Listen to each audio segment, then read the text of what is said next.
So good evening again. My name is Peter Steeves, and it's my privilege to be the director of the DePaul Humanities Center. For those of you who were with us for the last hour and a half, I hope you enjoyed Orson Welles' F for Fake. And to all of you, I'm pleased to welcome you to the third event in our Year of the Fake programming series, as tonight we investigate Plato's nightmare, the real, the fake, and the world of art. We first begin, though, as we always begin here at the Humanities Center, by acknowledging the traditional territory upon which we gather this evening. Long before Europeans arrived, varied and numerous native people sought to walk gently on this land.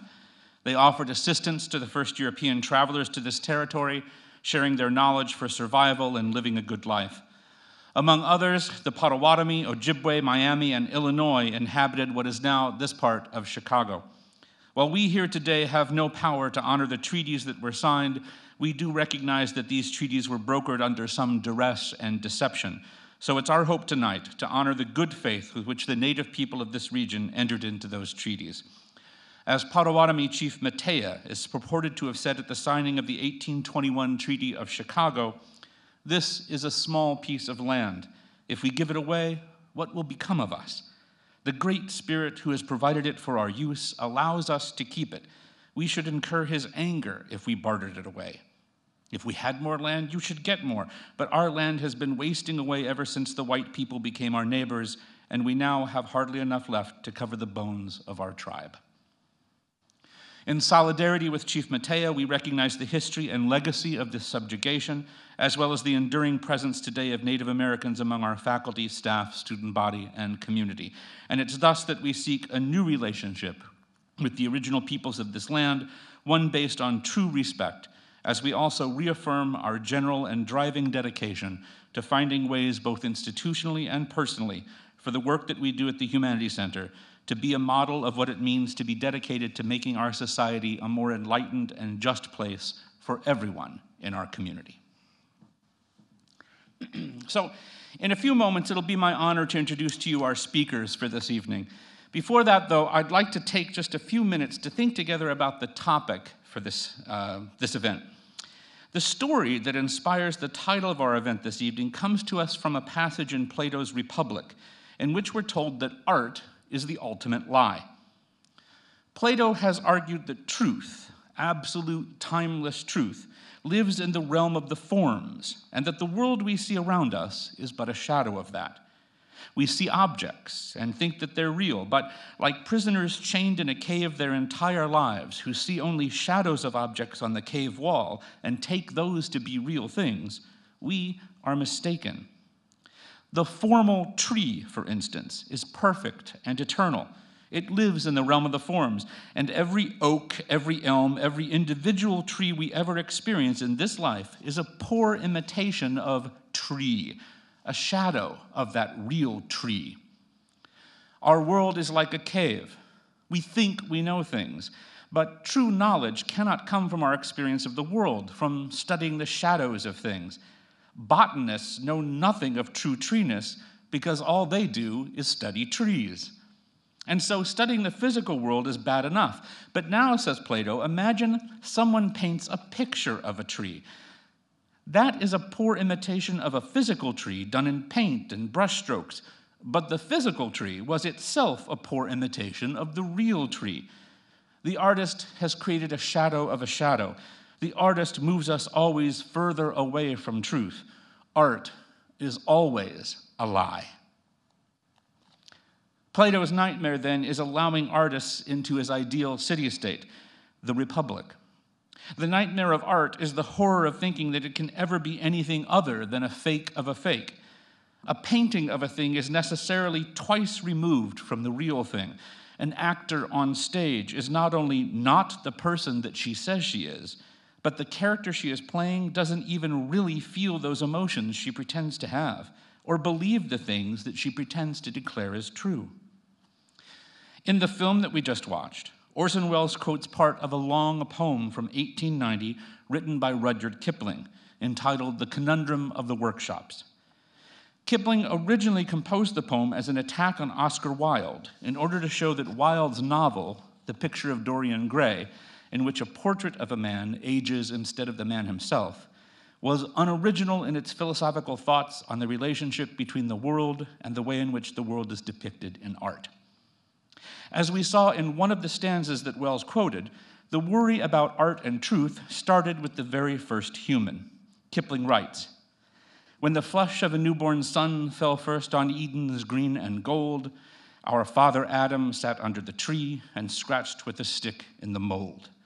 And the first rude sketch that the world had seen was joy to his mighty heart, till the devil whispered behind the leaves, 'It's pretty, but is it art?'" More to our point tonight, though, are the following three stanzas that come later in Kipling's poem, stanzas that specifically take up Plato and his relation to art. Kipling writes, "From Eden's vales to Athens' jails filled with Socratic fire, to live a life examined, not live long and then retire, the snub-nosed prisoner from his cave sings ne'er of being free, but being as such in general, of shadows, chains, and tree. A cypress seen with one's own eyes," the philosopher opines, "is not as real as formal tree. Our knowledge thus declines when we look to the world around, but things could be worse yet. Paint a portrait of a tree, 'tis a twice removed mindset. The scribblers, sculptors, and image makers, thus barred from Eden's gates, move on to greenish pastures and less compromising fates. Still, hear the Republic's final faker cry out, 'Have a heart!' And that devil Plato's puppet sings, 'Ignore him, it's only art.'" Tonight, then, we ask if this is true. We ask if art lies, or if, on the contrary, art might somehow still be a path to truth. The history of Western culture makes the latter a difficult position to take.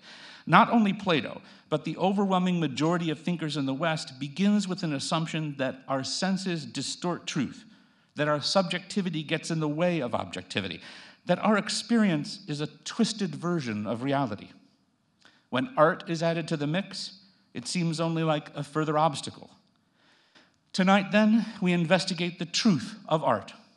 And so that we begin in a truthful way, I first admit to you that Rudyard Kipling did indeed write that poem that Orson Welles quoted in the film. But those three stanzas up on the screen right now, Kipling had nothing to do with them. Those were actually written by me. So, along with our investigation of how and if art can tell the truth, we will thus be thinking together about authorship and authenticity this evening. I hope you enjoyed, for instance, the paintings that we had on display out in the foyer earlier tonight.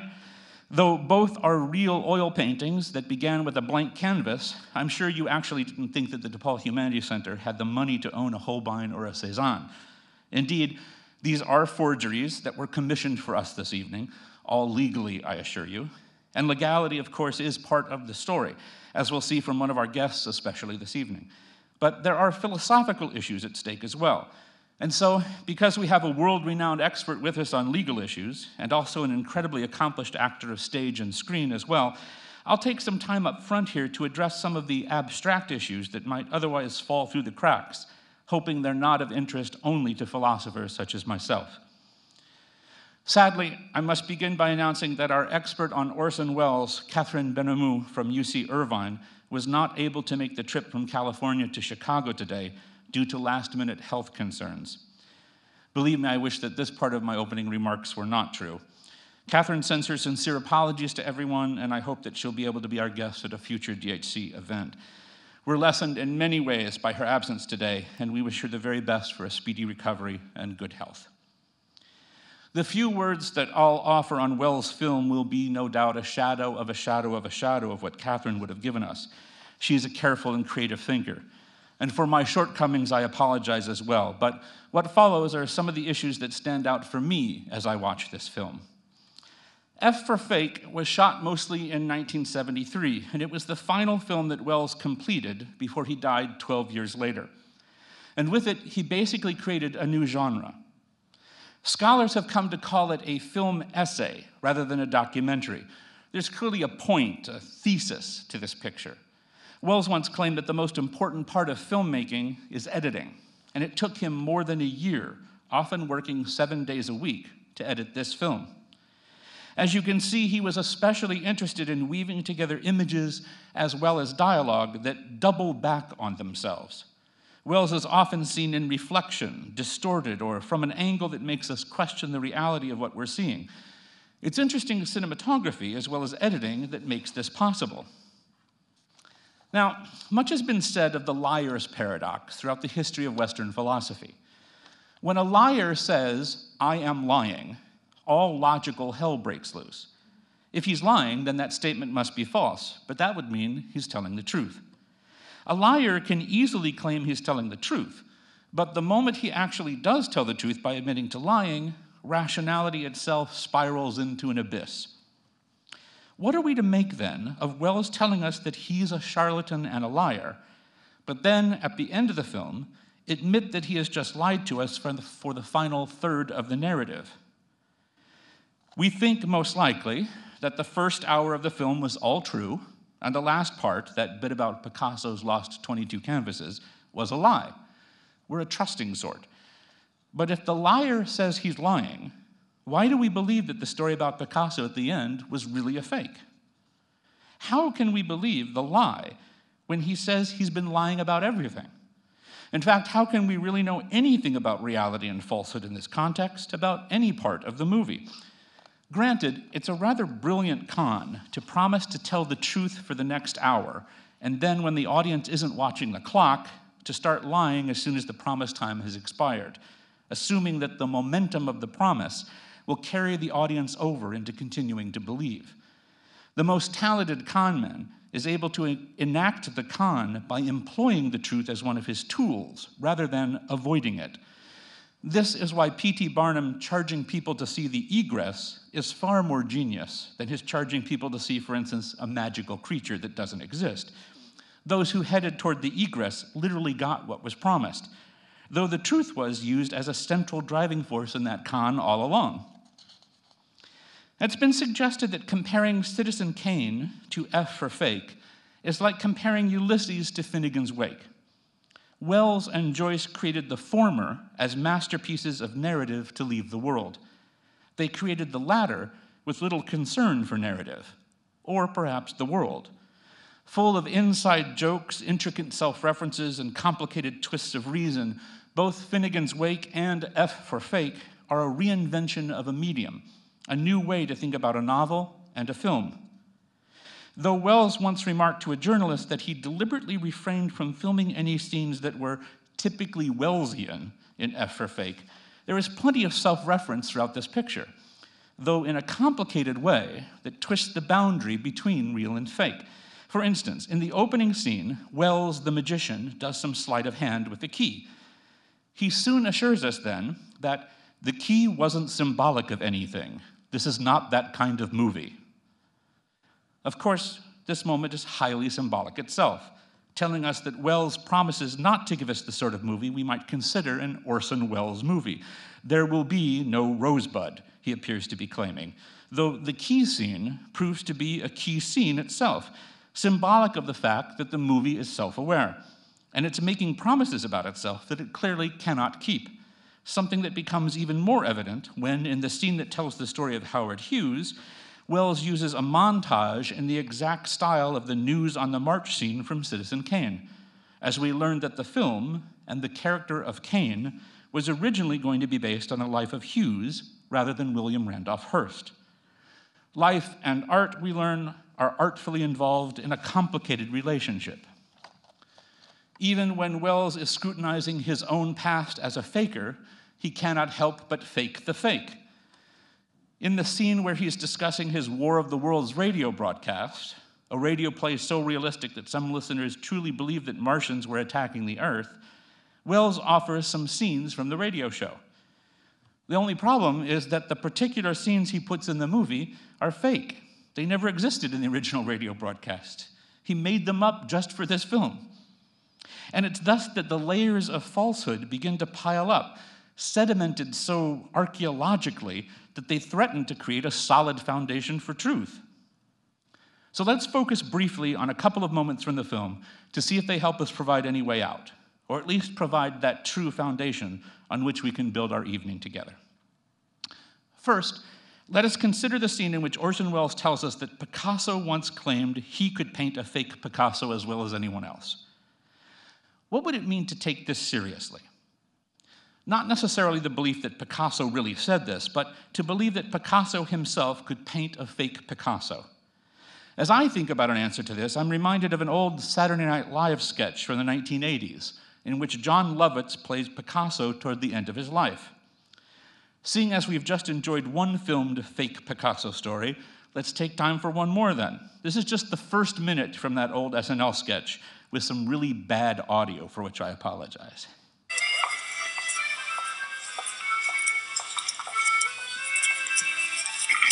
Monsieur Picasso, this young admirer wishes to meet you. Mr. Picasso, I'm so thrilled to talk to you. I've been struggling to sell my paintings for 8 years, and your inspiration's the only thing that's kept me going.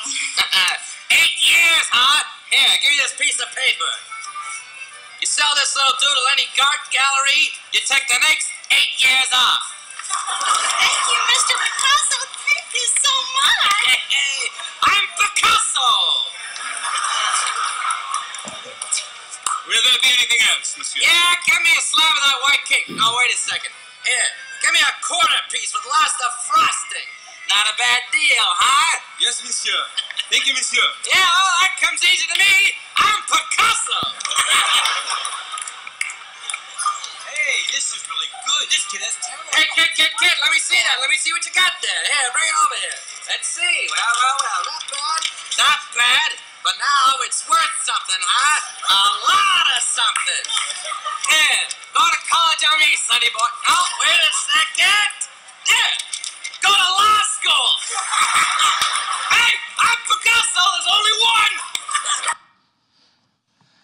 So the conceit, I suppose, is that anything touched by Picasso was worth something, especially toward the end of his life, because everyone knew the output would soon stop, and decreased supply would drive the worth of the existing pieces up. The sketch goes on for another 3 minutes, and we see such things as Picasso blowing his nose, tossing the Kleenex to the ground, and all the restaurant waitstaff diving to retrieve it. "Stick around," shouts Lovitz. "Picasso's got hay fever." Random lines on a napkin, the defacement of someone else's artwork, even the elevation of bodily fluids. All of this, of course, is not a parody or an exaggeration of the art world in the 20th century. David Bowie sketched out his Ziggy Stardust visual persona on a napkin. Robert Rauschenberg's 1953 erased de Kooning drawing helped catapult the artist to fame, and we won't even get started about Andre Serrano's Piss Christ. But the deeper point, perhaps captured in the last line from the clip that we just saw, "Hey, I'm Picasso, there's only one," suggests that it's not merely the commodification of art that's in play here, though that's a huge part of the story, but the authenticity and singularity of the artist. There's only one Picasso, and so only one source of Picassos.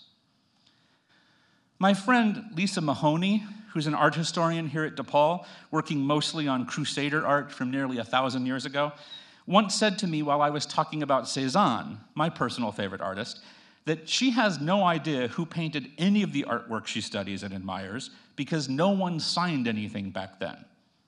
The idea of the singular artist, of the signature, hadn't really been invented. And I assume that this is the point of Orson Welles talking about Chartres as well. We have no idea who designed the cathedral, who built it. And so the question of authenticity makes absolutely no sense. It is what it is.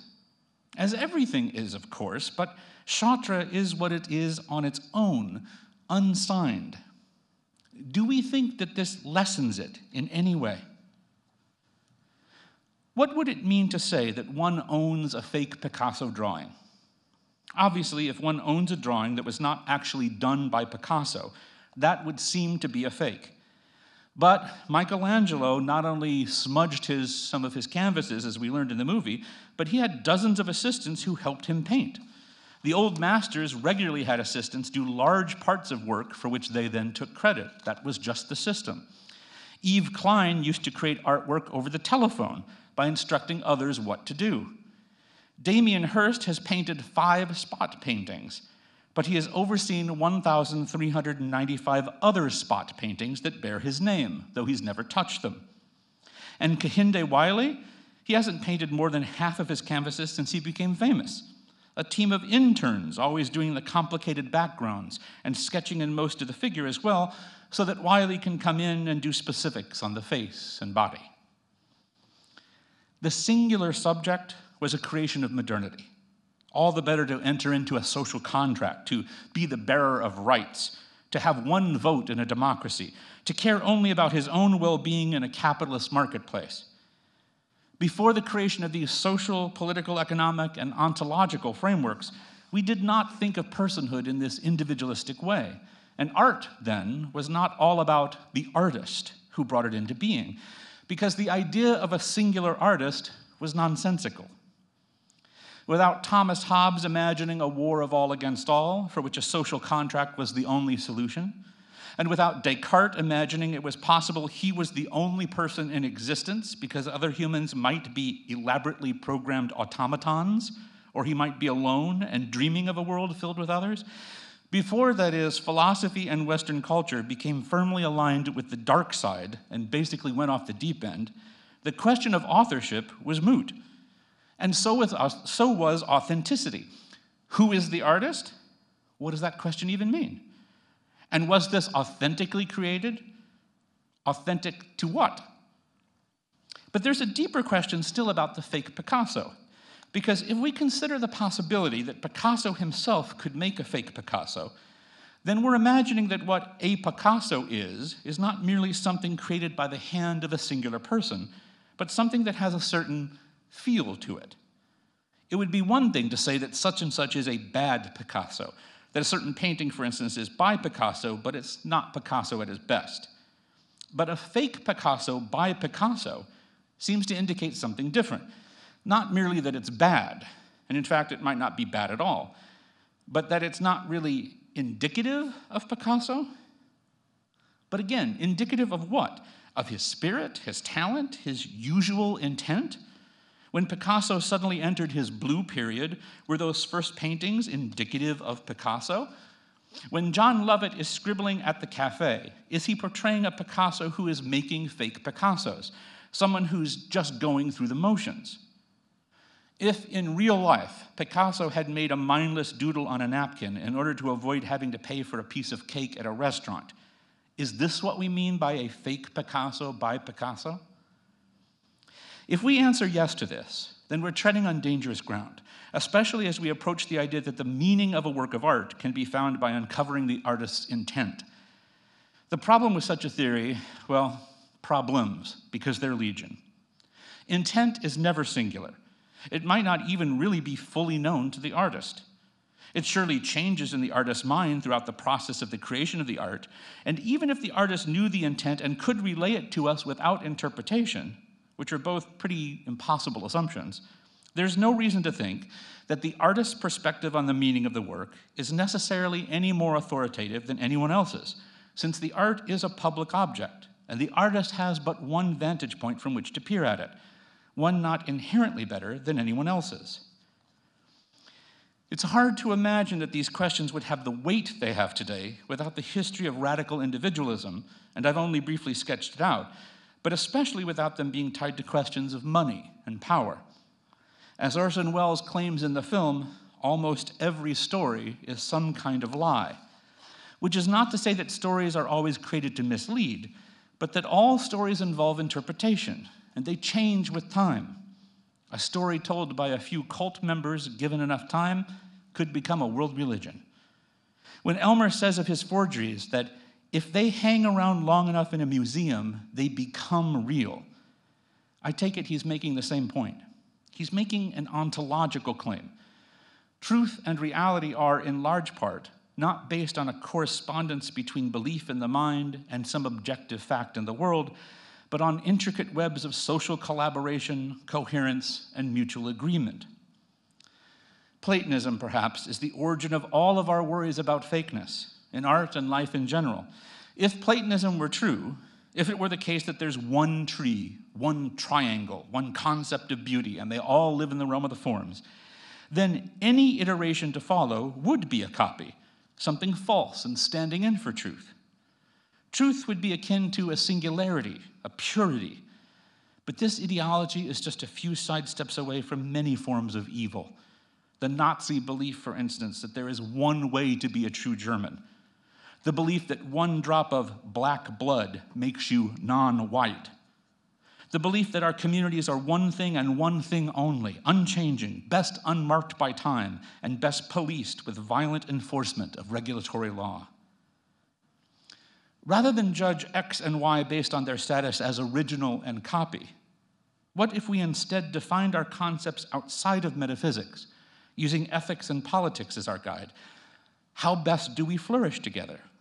How best do we live lightly on the earth, compassionately with each other, joyfully in our daily acts? If we reject the idea that truth lies beyond us, beyond appearance, beyond our subjectivity, and instead take it to be the case that truth is intersubjective and given to us precisely in and through appearance, then we cannot let metaphysics do the work of conceptualizing for us any longer.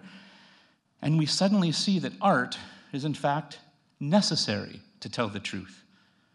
That we do not understand the true nature of an apple until Cézanne paints thousands of them trying to get at their nature for us. That we do not grasp the demands of the face until Picasso takes it apart for us. That we learn what it is to feel a genuine emotion along with the actor on the stage, not in spite of him or her. In a film filled with fascinating and quotable moments, perhaps my favorite line in F for Fake is when Orson says, "Reality, it's the toothbrush waiting at home for you in its glass, a bus ticket, a paycheck, and the grave." The suggestion is that he's making a case for the beauty of the lie, and we assume the ugliness of the mundane real world. But I think this misses the point. More than this, Orson is calling on us to make reality anew by letting art bring in its measure of truth, a truth that challenges the truth of the everyday degradation of perception. Diogenes the cynic used to heckle Socrates and Plato. Diogenes made art out of philosophy. He was a performance artist, a performance philosopher in ancient Greece, the dog who was always nipping at the gadfly of Athens. Socrates would make some proclamation, and Diogenes would make fun of it, copying it, twisting it in such a way that one could see the inherent failure of the Socratic decree. Humans are to be defined as featherless bipeds? Sure, says Diogenes, and then he brings a plucked chicken to the next public lecture. Let philosopher kings only rule the city-state. Okay, says Diogenes, but let's be clear, because there is no place to spit in a rich and powerful man's home, so a visitor has to find the dirtiest spot possible. That's why Diogenes always suggested spitting in a rich man's face. Diogenes was hanging out in Athens, literally living in a barrel outside the city walls, because he had been banished from his home in Sinope for helping to counterfeit the local currency. He was a forger of coins, the one sort of forger that civilization considers the absolute worst. But maybe, just maybe, what forged money points to is not really the falsehood that stands behind the counterfeit, but the falsehood that stands behind the supposedly real money as well. The falsehood that money of any kind can stand in for what is good, can lead to what is good, can do anything other than keep some people in power and others always begging at the door. The capitalist exchange of money and the belief that everything can be translated into money, from works of art to food to our health, because worth of any kind is translatable into monetary worth. That is our reality, but it is a bogus one. This is the reality of the paycheck to which Orson Welles refers, the reality that we need art, and perhaps even a great forger of art, to expose as a fraud. And as for Plato, well, in the end, there's little to celebrate given the traditional reading of his criticism of art. But reality has a way of being far more complicated. It's true that Plato banned artists from his utopia, but he explained this in a book that was written beautifully. Plato, that is, wrote against art in the most artistic way that he could. His language is gorgeous, his metaphors lovely, and it's all written in the style of a play, a dialogue with characters taken from real life but semi-fictionalized by the author. The Republic is a work of art. Perhaps then, as it was with Orson Welles, whose declarations have a way of bending back on themselves and meaning something else, there's more to Plato than meets the eye. Perhaps, that is, we can understand Plato's point in a different way and share with him the fake true inclination that art might not really lie at all, especially when we're using art to declare its own falsity. Perhaps, through the fog of history, we can still get Plato, and he can get us, and we can all get closer to a little artistic truth. Or to use the appropriate ancient Greek word for it, perhaps we are all ultimately simpatico. And now, on to our real program tonight. Patty Gerstenblith is a distinguished research professor of law here at DePaul and the director of the Center for Art, Museum, and Cultural Heritage Law. She's the founding president for the Lawyers Committee for Cultural Heritage Preservation and a director of the U.S. Committee of the Blue Shield, which works with the Department of Defense on training troops to protect cultural sites in combat zones. During the Clinton administration, Patty served as a public representative on the President's Cultural Property Advisory Committee. But in 2011, President Obama appointed her as the chair of that committee in the U.S. Department of State, where she was tasked with advising the president concerning protection of antiquities. It's no wonder that Patty's considered a pioneer in her field.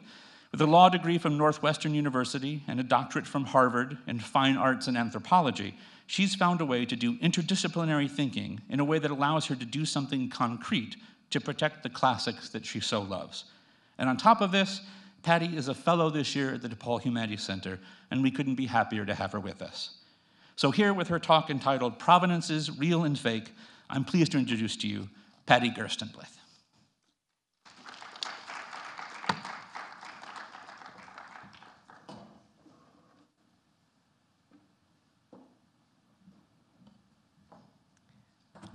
Thank you so much, Peter, for the introduction and for your really interesting interpretation and take on the film, which I had not seen before, amazingly enough, and that I'm going to make one of my goals to see again, because there is so much that was embedded in that needs to be thought about.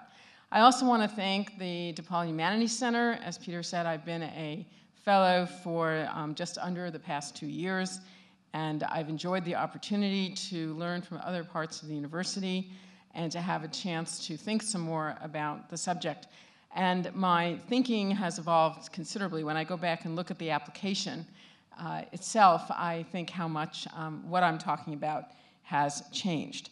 So since I have a fairly strict time limit, I will begin, which really picks up almost where the film took us, which is that throughout the 20th century and into the early part of this century, and probably earlier in history, but I'll just talk about a couple of the examples that we know, there have been what we would call the master forgers.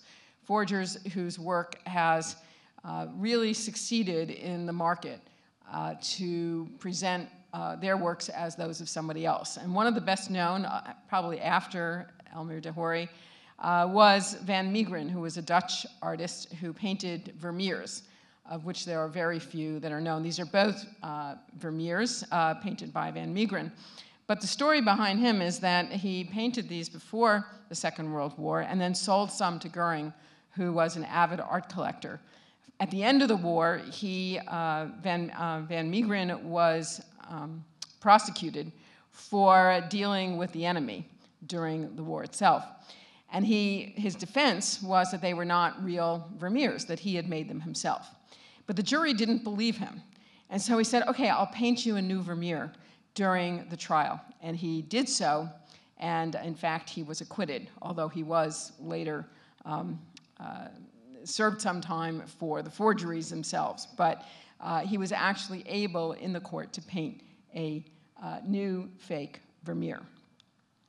And I should say one of the justifications for why, among the justifications for why people forge artworks is, of course, presumably, first of all, the economic motive. But I'll add to that the point that was made in the film that Elmer states, which is often because they want to show that they can fool the market.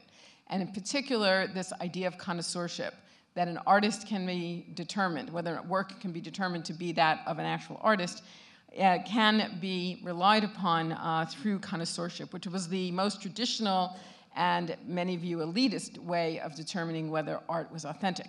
Today, we view 3 elements as required to determine whether a work is authentic.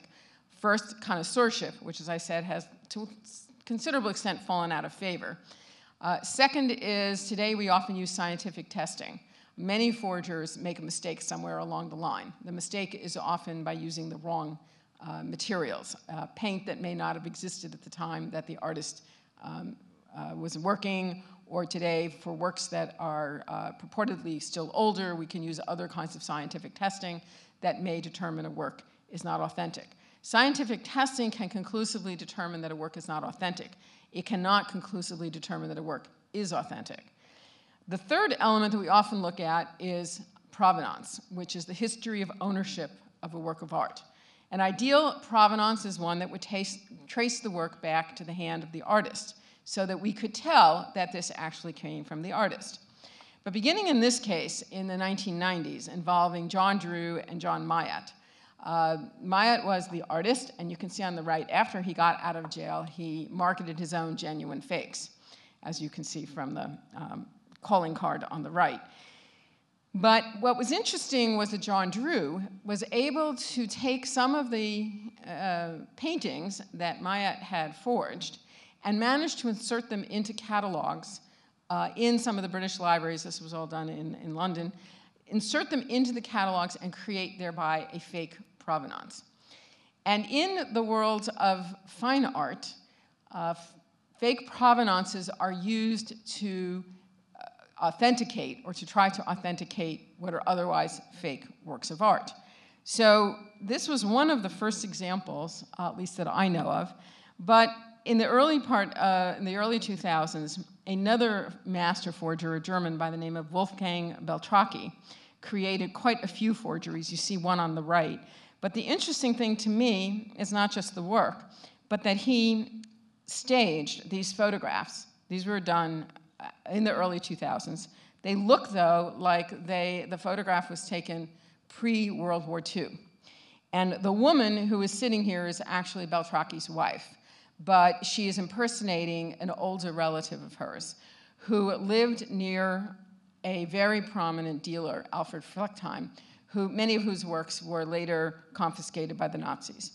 But the interesting thing here that I hope you can see is this painting up here in the corner is the fake Légère, which Brehm himself had done on the right. So the photograph is staged with the fake painting in the fake provenance. And this was eventually found for the usual reason, which is that the paints that were used were not correct to the purported time period. But when Brehm produced a large number of fakes on the market, people didn't know they were fakes at the time, and people said, well, how come you have all these works? He claimed that they were things that had been looted by the Nazis, that had never been sold originally, and they were only just recovered. So he used some of that historical facts to help in this double deception, if you will, of both the work and its provenance history.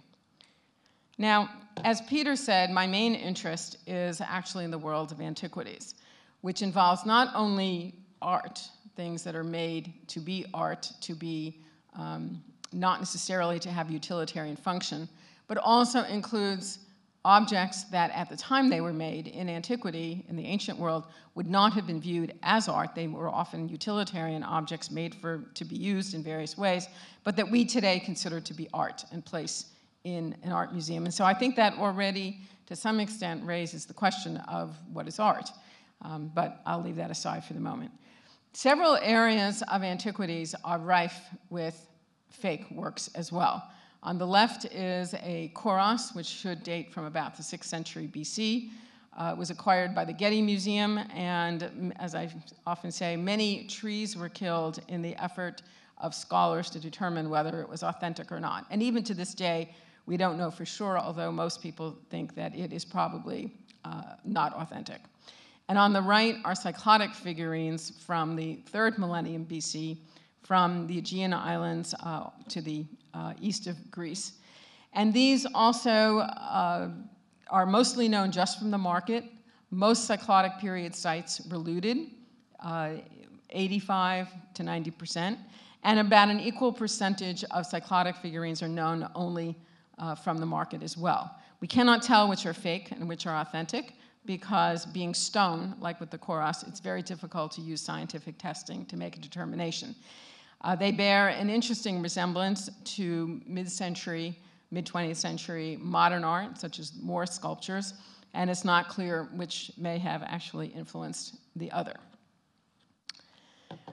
The area of biblical-related antiquities is also rife with presumed forgeries, ranging from a well-known, recently debunked papyrus fragment called the so-called Gospel of Jesus' Wife. On the bottom left is some so-called Dead Sea Scroll fragments that were recently put on display at the Museum of the Bible in Washington, D.C., most, or at least half of which, and probably more, have been determined by scholars to be fakes as well. And on the right, the so-called ossuary of James, where the ossuary itself, it's a box in which bones would have been buried, is probably authentic, but the inscription on it, which is James, son of Joseph, brother of Jesus, and perhaps part of the inscription is authentic, but probably at least half of it is not. So again, there's a lot that we don't know, and it's difficult to tell whether objects that appear on the market without a history of provenance, or even better yet, a history back to the find spot where they were first excavated, we don't know whether these things are authentic or not. Now, what's the downside of acquiring, of the market acquiring, or museums in particular acquiring artifacts that are previously unknown, that may be real or may be fakes? But we also know that even in the case where fakes appear on the market, where authentic works appear on the market, they contribute to other problems that we have historically, archaeologically, culturally. So for example, this site of Mari, which is located in eastern Syria, this is a satellite view of it. It dates from, it was primarily occupied in the late 3rd and early 2nd millennium BC. Large numbers of cuneiform tablets were excavated there before the war in Syria. So this is a view in August of 2011, as you can tell. And this is a view of the site. And these are all looters' pits going off here. And this is not necessarily going to show you. But you can see some of them have red circles around them. So large numbers of looters' pits have honeycombed the site, and large numbers of authentic objects have appeared, will have been looted from the site. We don't yet know where they will appear on the market. Another problem with looting of archaeological sites is the loss of context, and the same concept is illustrated by all 4 of these images, which is the loss of stratigraphic context through a site. These are cuts through, you're looking at a horizontal view of the site that is built up in layers, and only by excavating the site with all of the objects and other things, architectural remains, faunal and floral remains, in context with each other, can we fully reconstruct and understand the past. And my most favorite of the 4, you probably guessed, is the layer cake on the bottom right, which my colleague here, Professor Morag Kursel, kindly gave to me to use. Another element that has come about in recent times, particularly with the looting of sites in Syria, is the association of looting of sites with the funding of armed conflict and the funding of terrorism. These are objects that were looted and that were found by US Special Forces in the compound of a leader of the Islamic State, now almost 3 years ago. And the ring on the upper right was recently tracked to have been sold in Turkey for about $250,000. So while there's a lot of debate as to how much the Islamic State made off of this looting, it's clear that they made at least something in the several millions of dollars, but the number is really not known for sure. Now, coming back to the issue of fakes, only as far as I know at least, only in the field of antiquities do we have fake documentation accompanying authentic objects. As I said before, in other areas of art, you have fake documentation that's used to try to authenticate fake objects. Here, however, we have fake documentation used to authenticate real objects because the movement of these objects is often illegal. And I'm not going to go too much into that, But objects can be, if they're looted from the ground, they may be violating the law of the country where they're located. If they are exported, it's often illegally done. They may be classified as stolen property, and they may be classified as illegally imported or smuggled into the United States. So we often have false import documentation that goes with objects. So this is a perfectly authentic object, at least we think it is. And it comes from Sicily, from a Roman site or slightly pre-Roman site in Sicily. It was looted, smuggled out of Italy, and smuggled into the United States, again with false documentation as to its country of origin and as to its value. In a more recent case involving the Hobby Lobby Corporation and its Museum of the Bible, the people who were in charge of acquiring antiquities for the corporation, including its president, Stephen Green, what this shows in the next one is that they flew to the UAE to negotiate with UAE dealers and also dealers from Israel. And then they went back, the objects at least, the dealers went back to Israel, and some of the Hobby Lobby Corporation people did it as well. But then when they came to importing the objects, it involved at least 3,500 cuneiform tablets and clay bullae that we now know were almost certainly looted out of Iraq, either in the 1990s following the first Gulf War or in the early 2000s following the 2003 Gulf War. When Hobby Lobby was thinking of buying them, they were told what the provenance, the history of ownership of the objects were. I should say in the case of archaeological objects, we're not just interested in the history of ownership in modern times, we're interested in the place where it was found, the place of modern discovery and the country in which the object was discovered. So in this case, it was almost certainly Iraq.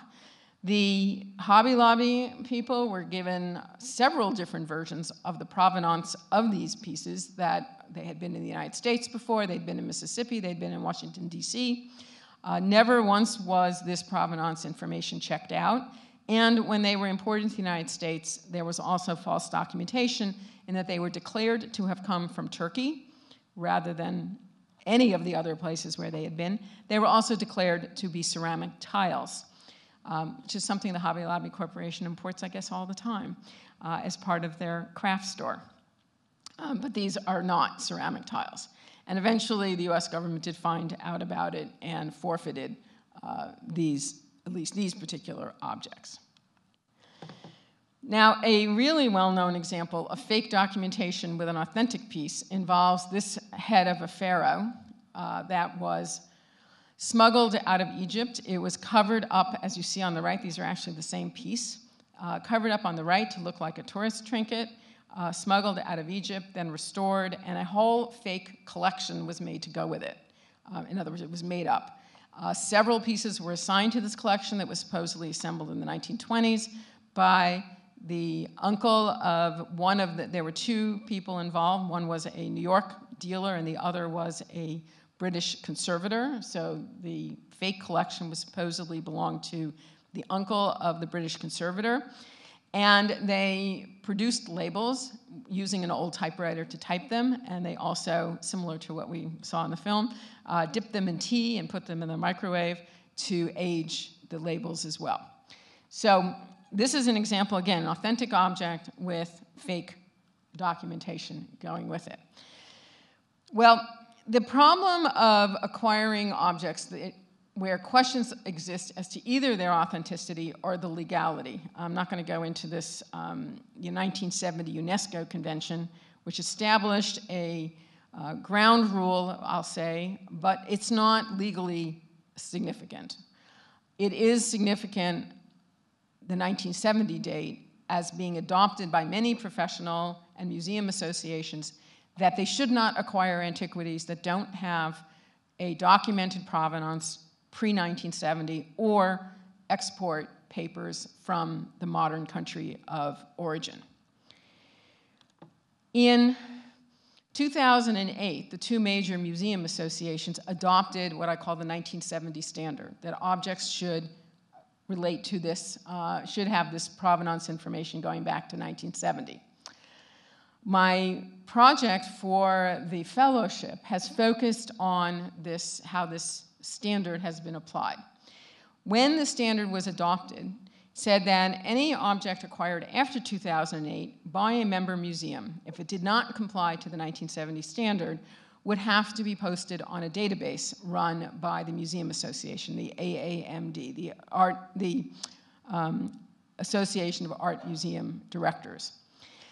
This is just one page out of the database that's online. Today, there's about 1,050 objects that have been posted. So in roughly 10 years, 1,050 objects have been acquired by US museums that are members of the AMD that do not comply with their own ethical standards. I'm going to try, I don't have much time left, but I just want to try to give you an idea of one example. This is a silver gilt bowl, there are actually 3 of them, acquired by the Metropolitan Museum. And if you look at the top, it says Provenance Information. The earliest date given is 2001. So that's nowhere close to the 1970 date. What I wanted to look at, though, was not just the question of how far back are the dates, how close to 1970 do the museums get, but what's the quality of the provenance information they're using. We know in hindsight, from the examples I gave you, that many objects come with false or forged documentation. So can we believe what they say? So the earliest date given here is 2001. But then I looked at what I call possibly verifiable or objectively verifiable. So 2 different categories of provenance information. So in this case, the first objectively verifiable date would be 2014, which is the date when the objects were loaned to the museum and the museum put them on display. This is information which any of us could go and prove whether it's true or not. It's verifiable. And it comes from a non-biased source, because a lot of times it's a dealer or whatever who's saying, oh, sure, it's been in my collection for the last 20, 30, whatever years, but we have no way of knowing. And of course, they have a financial interest in not giving the correct information. So what I did was, with the help of the funding from the center and some students from CDM, was to create, actually, this is just a small part of the project itself, but 3 bar graphs that show the dates that the museums themselves say are the early. The first one shows the earliest date. And you can see, if you find 1970 over there, again, unfortunately, this doesn't really get almost to 1970 over there, you'll see very few objects actually predate 1970 in terms of the earliest date that they give. The second one on the top looks very similar. This is the earliest date for which it might be possible to verify. This is, maybe there was an invoice, maybe there's some record, but it's not publicly available and we cannot verify it. The third on the bottom is something that is objectively verifiable. It's a publication, it's an auction catalog, it's when an object went on display or something like that, is definite, it's contemporary with the time of the object's verification, and we can feel confident that that's the good date. Now, the first 2, the one I showed you before and this one, are very similar, so I keep this one up here. You can see how the earliest date, with a few exceptions, has shifted far to the right. And basically, a little more than half of the objects on the registry have a verifiable provenance only to 2008, which is interesting. I haven't quite figured out yet. That's the same date as the museums adopted their guideline, although the guideline relates to 1970. I don't know yet whether there is an actual causal connection between those. But what we do know is the museums are relying, if you compare the top and the bottom, relying on a lot of documentation that is not independently verifiable and that may or may not be authentic. And in doing so, I believe they are opening the possibilities that museums continue to acquire things that might be fake and that also might be, in the alternative, illegal. And when we think about the extent of looting of sites in a country like Syria going on today, and that it often takes 10 to 20 years before we find out whether the objects were legal or not, or before they even appear on the market. I think our museums that are supported by the public, most of these come to museums as donations. We are subsidizing that as the tax-paying public. And I think our museums should be paying more attention to the possibility that the documentation on which they're relying to comply with their own industry standard, that documentation is itself perhaps fake. Thank you.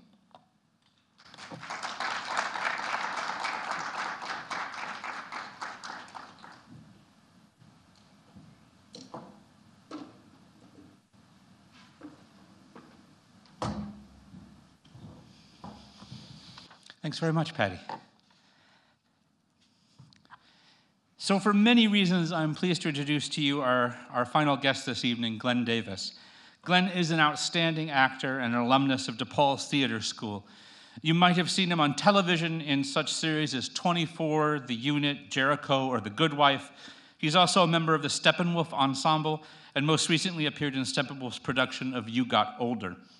Apart from his theater work here in Chicago, Glenn has done a fair amount of Shakespeare on stage, including productions at the Stratford Shakespeare Festival and Othello at the Shakespeare Company. His Broadway credits also include Bengal Tiger at the Baghdad Zoo, where he was on stage with the late Robin Williams. Tomorrow, Glenn is off to New York for several weeks to star in a play, and then back home to Los Angeles, where he's working on a new series. As you can see from a long list of accomplishments, Glenn is incredibly busy and sought after by directors and producers, and as you'll soon be able to tell for yourself, he's also incredibly talented and generous in person. It was my good fortune to have Glenn as my student some 16 or 17 years ago here at DePaul, where his intellectual curiosity, intelligence, enthusiasm, and kind heart were always on display in the coursework that we did together. I saw him on stage back then as well, and recently saw him shine at Steppenwolf. It doesn't surprise me at all that his talents have been rewarded, and it couldn't happen to a nicer guy. So here to talk about the relationship between truth and falsehood in the field of acting and the reality of theater, please join me in welcoming Glenn Davis.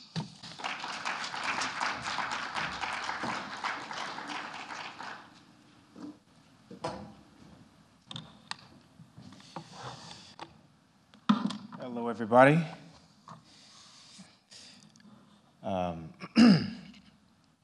I have I studied with Peter, which feels like, wow, years ago now, but I had a huge interest in philosophy at the time, and he helped me to cultivate and nurture that desire to learn more. And so I was so happy when he asked me to come up here and speak to you guys today. I am an actor, so I am inherently theatrical, so bear with me, if you will. Might get a little loud here, so I'll just back up from the mic just a tad bit.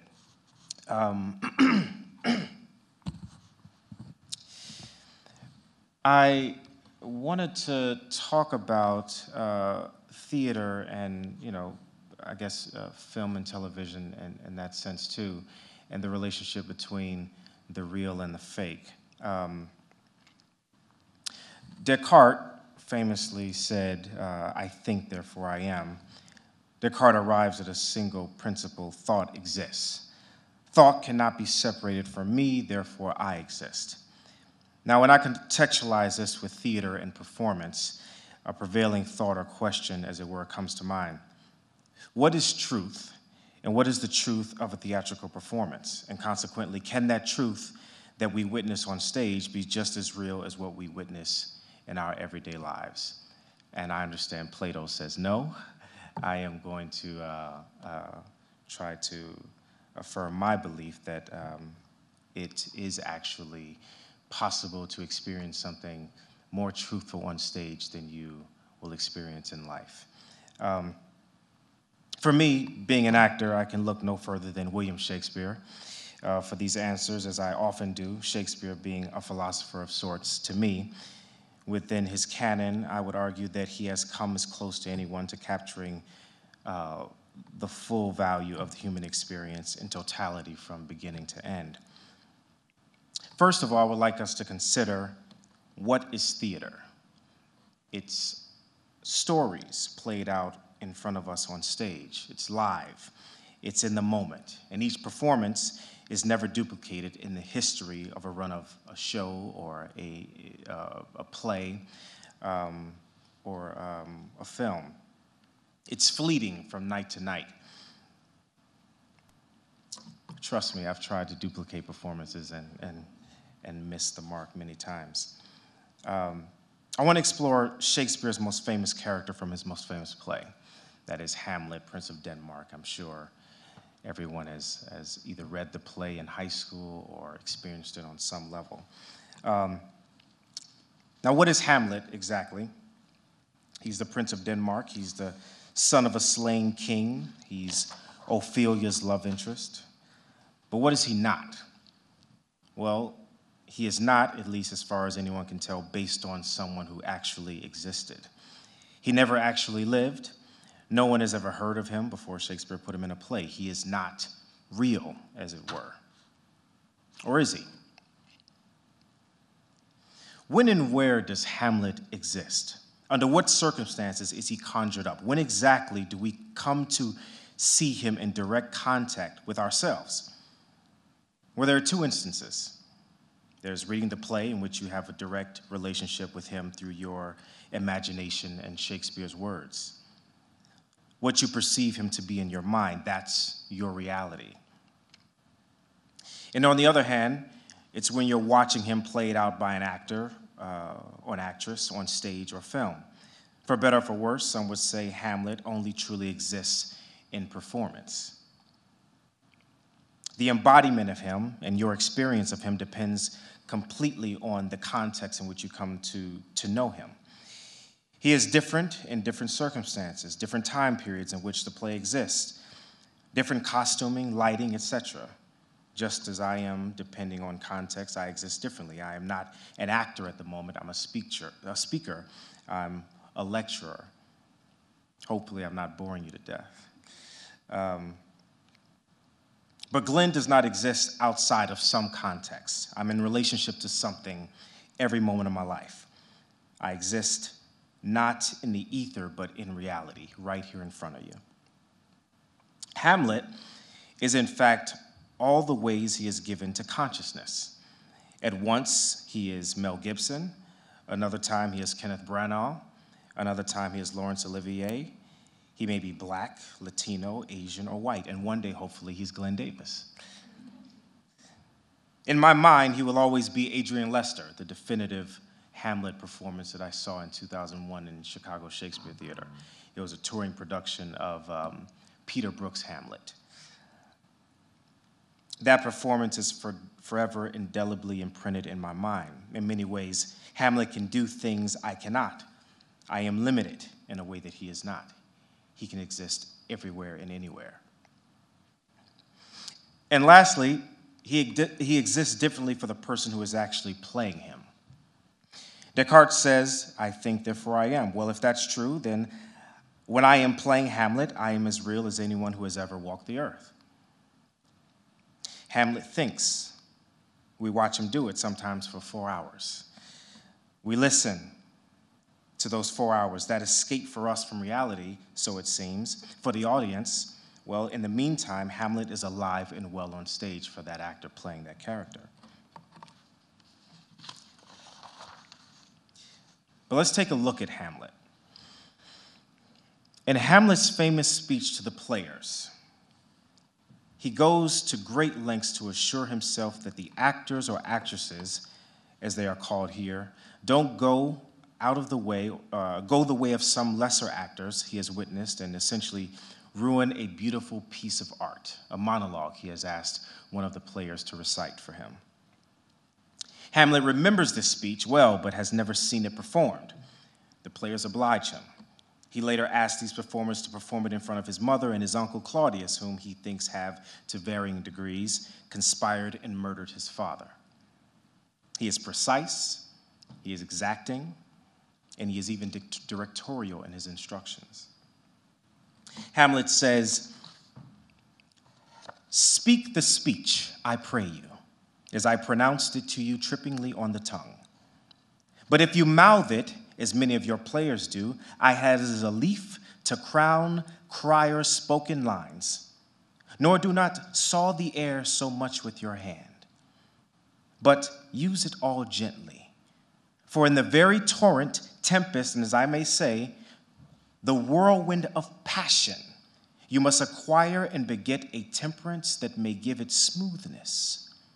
Oh, it offends me to see the soul, to hear a robustious periwig-pated fellow tear a passion to tatters, to very rags, to split the ears of the groundlings, who for the most part are capable of nothing but inexplicable dumb shows and noise. I would have such a fellow whipped for o'erdoing Termagant. It out-Herods Herod. Pray you, avoid it. Make no mistake, Hamlet is a prince. These are not requests he's making of the players. These are instructions, burgeoning on threats, one could say. Hamlet says he out-Herods Herod. Herod, the tyrannical ruler who ordered the massacre of the innocents at the time of the birth of Jesus. This is no small reference, considering Hamlet is Catholic. He says, I would have such a fellow whipped for overdoing Termagant. Termagant was the name given to a god which Christians believe Muslims worshipped at the time. In essence, Hamlet is saying, untruthful acting is blasphemous. He continues, be not too tame neither, but let your own discretion be your tutor. Suit the action to the word to the action. With this special o'erstep, not the modesty of nature. For anything so overdone from the purpose of playing, whose end both at the first now was and is, hold as 'twere the mirror up to nature. To hold the mirror up to nature. That's the actor's job. This is probably the most famous of reference detailing the actor's true job description that we've ever heard in the English language. A mirror reflects what? Whatever's in front of it, life, objects, etc. Now, this is usually where people stop when they're talking about this speech, because that's the line that sort of gets you to hold the mirror up to nature. It's beautiful. But I think there's something in the next few lines that Shakespeare wants us to really pay attention to.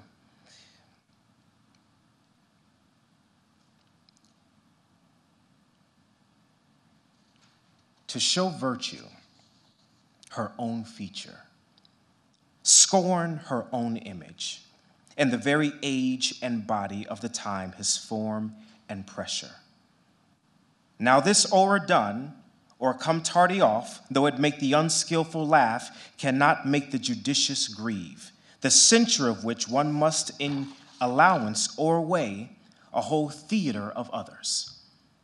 Oh, there be players that I have seen and heard others praise that highly, not to speak it too profanely, that neither having the accent of Christians nor the gait of Christians, pagan nor man, have so strutted and bellowed that I have thought some of nature's journeymen had made men, not made them well. They imitated humanity so abominably. He says a lot there. He says he's seen actors who have attempted to portray men and have failed miserably. Abominably, he says. Abominable, it's a great word. A quick look at thesaurus says that abominable means loathsome, detestable, hateful, diabolical, damnable. Hamlet is talking about a play. He's talking about a singular performance. He just told someone, just perform something for me.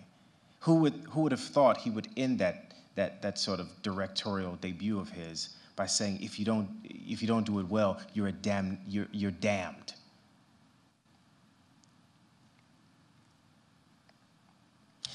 A performance, and if it's not portrayed in absolute truth, is viewed as damnable by Hamlet. To be fair, for Hamlet, the stakes are very high at this point. He needs to know with absolute certainty that his uncle has indeed killed his father, so that this performance needs to be pitch perfect in order for him to glean any clue one way or the other.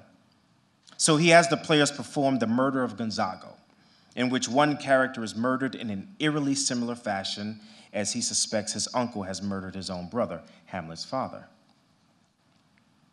There's a famous speech that starts off, "Oh, what a rogue."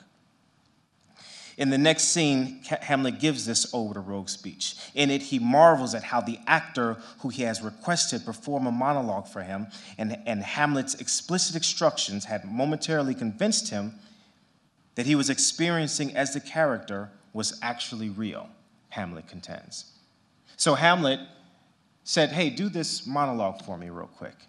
And when you do it, just don't perform it badly, otherwise it's not going to look good for you." And not only does the performer perform it, but the performer performs it beautifully. And Hamlet is awestruck. He's moved to tears himself, as was the performer. So now Hamlet has something he says that will reveal something else to us. Hamlet leaves the players, he sends them off, and he says, "Oh, what a rogue and peasant slave am I. Is it not monstrous that this player here, but in a fiction, in a dream of passion, could force his soul so to his own conceit?" I love that. Force his soul so to his own conceit. What is conceit? He's faking it. It's not real. He's not pulling from anything that's actually happening in the moment. He just, at a moment's notice, performed and was able to cry and move everyone else to tears. Lee Strasberg, the famous theater practitioner and developer of the method acting, and the most influential acting training technique ever developed, aptly named his book "A Dream of Passion." He says, "The actor creates with his own flesh and body all the things which all the arts try in some way to describe." He goes on to contend that the human being who acts is the human being who lives. That is a terrifying circumstance. Essentially, the actor acts a fiction, a dream. In life, the stimuli to which we respond are real, always.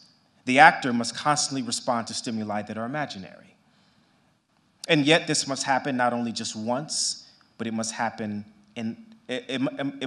repeatedly.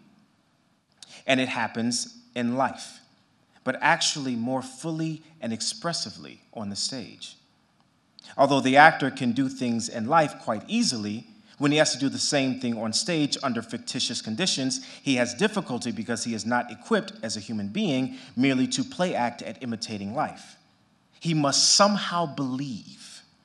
He must somehow be able to convince himself of the rightness of what he is doing in order to do the things fully on stage. I agree. There seems to be a degree of consciousness that the actor must achieve that we don't inherently understand unless we're performers. Strasberg is describing in some ways a sort of dual consciousness. I know that these circumstances aren't real. I know this desk isn't real. I know I'm actually on a stage in front of 500 people.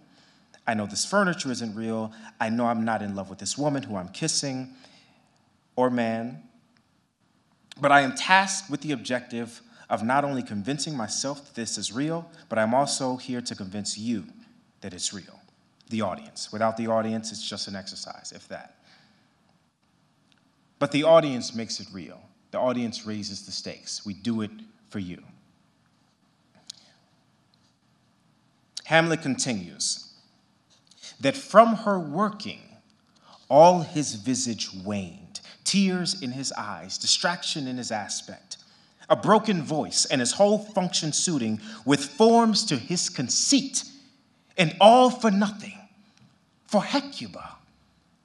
What is Hecuba to him, or he to Hecuba, that he should weep for her?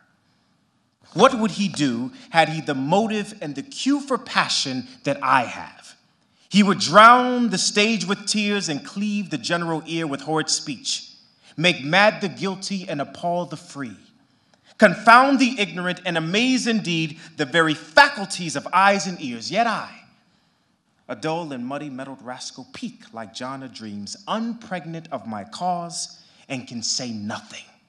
No, not for a king upon whose property and most dear life a damned defeat was made. He's talking about his father. His father has been killed, and he is in the second or third act of a play, and he cannot bring himself to do what he knows he must do. His father has come to him and told him from purgatory, hey, my brother did it, take him out, and we're good. And he cannot do it. Then he asks this performer to perform for me, do something. And the performer says, fine. He gets up there, and he does it incredibly. And Hamlet is awestruck at how this person can, on a dime, just go there. And Hamlet, who has all the provocation in the world, cannot move himself to do what he knows he must do. This is an interesting part of the speech for me. Strasberg, beginning with his early experiences, felt that he had identified the actor's central problem, achieving consistency of inspiration. And if you talk to any actor, we go through it all the time. You're doing a play for 6 months. After opening, you're like, okay, well, I got 5.5 more months to do this. How do I get it up every night? To perform a thing once is not the issue, but to do it repeatedly with the same vigor and precision night in and night out, that's the test. It seems to me that Hamlet is marveling at the discipline of this player to conjure up this performance at a moment's notice. He marvels at the craft. Ostensibly, this idea was not lost on Shakespeare. Listen to the lines he gives Hamlet. He asked him, what's Hecuba to him, or he to Hecuba, that he should weep for her? Hecuba being a queen in Greek mythology, the wife of King Priam of Troy during the Trojan War. The point being, Hamlet knows this is a fiction, a tale, a story, a mythology. It's not real. And yet, he can move himself to cry for this imaginary Hecuba. Hamlet goes on to implicate himself. He says, am I a coward? Who calls me villain? Breaks my pate across, plucks off my beard and blows it in my face, tweaks me by the nose, gives me the lie of the throat as deepest to the lungs. Who does me this? Zooms, I should take it.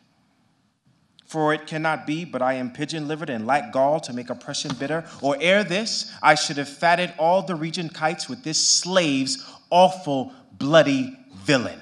Remorseless, treacherous, lecherous, kindless villain. Oh, vengeance! Why, what an ass am I? This is most brave that I, the son of a dear father murdered, prompted to my revenge by heaven and hell, must like a whore unpack my heart with words and fall a-cursing like a very drab, a scullion. Fie upon it, foe, about my brain. He condemns himself because this actor has shown and proven, at least in Hamlet's estimation, to be more truthful than he is. If Hamlet was obeying his truth, Claudius would be dead already, but he's not. But there's hope for Hamlet. Hecuba. Here it is that I have all the motivation in the world, and this actor has Hecuba, but a fiction to pull from. And he has moved himself and everyone else, but he doesn't stop. He goes further. Hamlet learns from the player. I have heard that guilty creatures sitting at a play have, by the very cunning of the scene, been so struck to the soul that presently they have proclaimed their malefactions.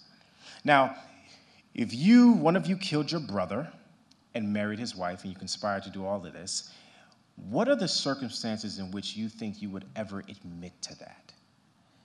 Would it be at a play? Hamlet says yes. Hamlet says that by the very cunning of the scene, cunning, it's a great word, the cunning of the scene. Hamlet tells the players earlier, if you do it right, it's beautiful. If you do it wrong, I gotta kill you. The very cunning of the scene. If it's directed well, if it's lit well, if the actors are doing their job, you can really move someone. So much so that they would admit what they had done. For murder, though it hath no tongue, will speak with most miraculous organ. I'll have these players place something like the murder of my father before mine uncle. I'll observe his looks, I'll tempt him to the quick. If he but blench, I know my course. The spirit that I have seen may be the devil, and the devil hath power to assume a pleasing shape, and yea, perhaps out of my weakness and my melancholy, as he is very potent with such spirits, abuses me to damn me. I'll have grounds more relative than this. The play's the thing wherein I'll catch the conscience of the king. The play's the thing. I wish I could tell Plato that. When was the last time you were moved by a piece of art, whether it's a movie, a television show, a play? I bet it's recently. Hamlet contends that by using fiction played out truthfully, you can conjure up real emotions and even move one's conscience. And on occasion, even when the actual circumstance did not. Killing his brother made Claudius feel little to no remorse. But Hamlet is betting on him seeing himself carrying out the cruel deed on stage, essentially evoking something in him that is perceivable. I can remember when my uncle passed away from cancer in 2008, of feeling empty and melancholic, but not much else. And then when I saw a character dying of cancer in a play, a few years later, I broke out in tears, sobbing like a baby. This is not atypical. I've been told that this is quite normal, seeing the reality of a theatrical experience not dissimilar to my own experience proved to be inherently more visceral than actually walking through it myself. I didn't feel anything. This, I felt everything. One might say it's more real. I, for one, have lived through it and can definitely attest to that. I remember telling someone about this experience, and they said to me, "Oh, yeah, he gave you permission." I said, "What?" He said, "He gave you permission. He gave you permission to think about your loved one who you lost, because no one had given you permission before." I said, "I didn't think about that." He said, "Yeah, he gave you permission, and then he gave you permission to cry because you hadn't cried yet, and no one told you you could."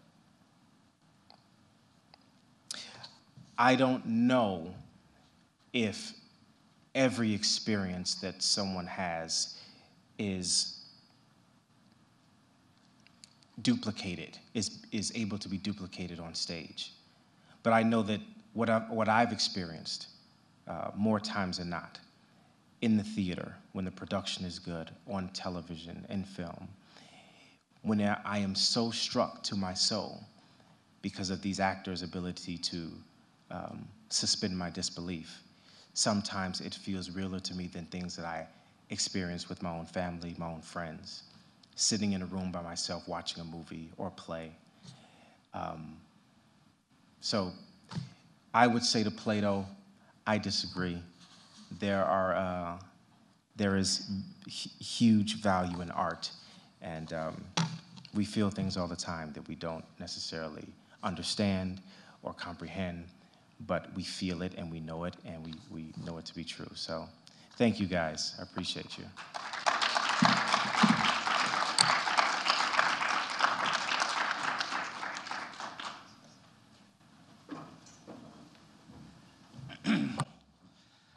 Thanks so much, Glenn.